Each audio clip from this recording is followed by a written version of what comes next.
ஆச்சி கொழுக்கட்டை மாவு வந்தாச்சு. ஆச்சி கொழுக்கட்டை மாவிற்கு கொழுக்கட்டை அச்சை கேட்டு வாங்குங்கள்.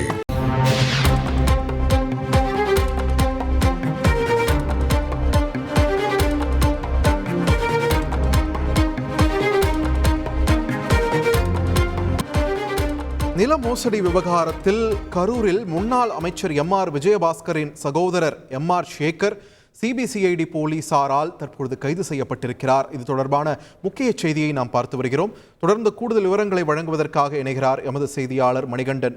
மணிகண்டன், வணக்கம். தற்பொழுது எம்.ஆர். சேகர் அவர்கள் எந்த புகாரின் அடிப்படையில் கைது செய்யப்பட்டிருக்கிறார்? இதனுடைய முழுமையான பின்னணி என்ன?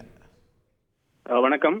கரூரில் பிரகாஷ் என்பவருக்கு சொந்தமான 100 கோடி மதிப்புள்ள 22 ஏக்கர் நிலத்தை சட்டவிரோதமாக பத்திரப்பதிவு செய்ததாக தொடரப்பட்ட வழக்கில் முன்னாள் அமைச்சர் எம்.ஆர். விஜயபாஸ்கர் சகோதரர் சேகர் மற்றும் செல்வராஜ் ஆகிய இருவரை இன்று கரூரில் சிபிசிஐடி போலீசார் கைது செய்துள்ளனர்.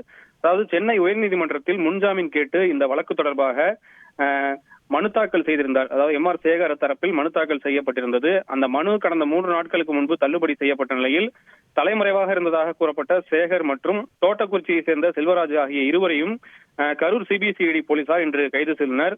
இந்த வழக்கில் ஏற்கனவே முன்னாள் அமைச்சர் எம்.ஆர். விஜயபாஸ்கர் கைது செய்யப்பட்டு 15 நாட்கள் நீதிமன்ற காவலில் திருச்சி மத்திய சிறையில் இருந்து தற்போது அவர் நிபந்தனை ஜாமீனில் வெளிவந்துள்ளார்.